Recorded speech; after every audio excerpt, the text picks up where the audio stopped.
ఈయనలో ఏమైనా ఒక తప్పు దొరుకుతుందా, ఈయనను మనము వెలివేస్తాము, ఈయనను మనము ఏం చేస్తామండి ఖండిస్తాము అనే ఒక వ్యతిరేకంతో అందరు చూస్తున్నప్పుడు అతనికి ఒక అనారోగ్యంగా ఉండే ఒక వ్యక్తి ఎదురొచ్చినప్పుడు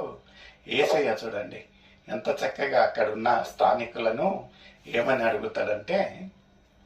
యేసు విశ్రాంతి దినమున స్వస్థపరచుట న్యాయం కాదా అని ధర్మోపదేశకులకును పరిశీలకును అడుగగా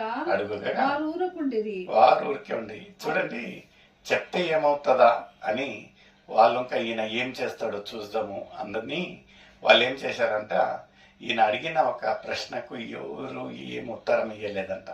అందరు గమ్మున్నట్లయితే అయితే యేసయ్యకు తెలుసు ఏమి కరెక్టో ఏమి తప్పో, ఏం చేయాలనో ఏం చేయకూడదో, యాది ఆయనకు దేవునికి ఇష్టకరంగా ఉంటున్నది అనేది తెలుసుకొని ఆయన ఏం చేశారంట,